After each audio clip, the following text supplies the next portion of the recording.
So you're telling me I can have my dream team of favorite trainers team up and fight with their iconic Pokemon? Yes, please. The Pokemon Company has soft launched its newest mobile game in Singapore and Canada, but will it suffer the same fate as their previous ventures into this market? Spoilers, hopefully not, because it's pretty fun. I'm Jacob Kavanagh, and this is Noisy Pixel's preview for Pokemon Masters.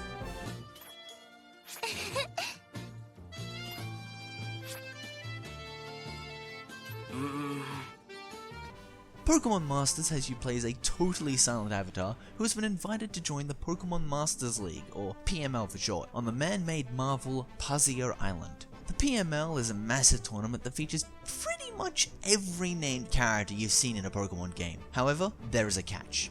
You only get one Pokemon at your disposal, and you'll need to fight in groups of 3, which means you'll need to create teams.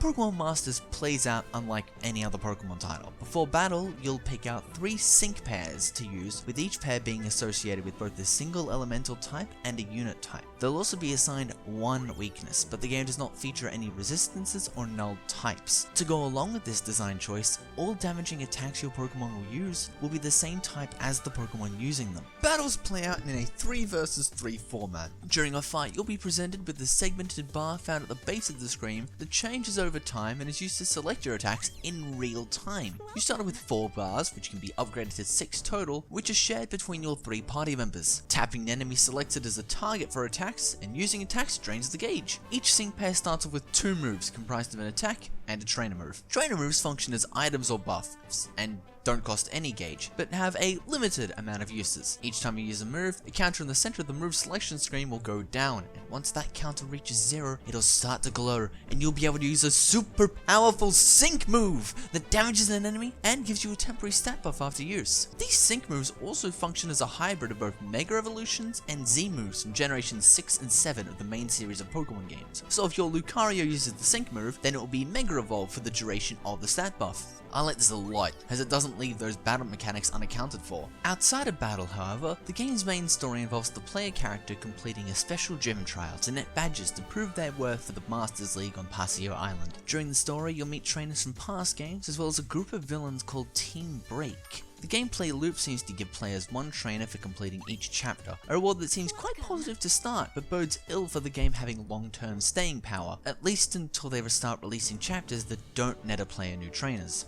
However, for free-to-play fans, this is an absolute hoot. It means you're going to have a solid cast of sync pairs without needing to spend any in-game currency on more, which gives you more time to save for your favorites. This is a gacha game after all, and you're going to be rolling at some point. Each sync pair has a star rating between 3 and 5, with the implication that you'll be able to upgrade all of them to 6 stars. However, the required item to do so doesn't appear to be obtainable at this time, so we'll talk about that more in depth at a later point. Pokemon Masters is expected to be released worldwide in late August for iOS and Android devices. The game is currently available in Canada and Singapore. That's weird.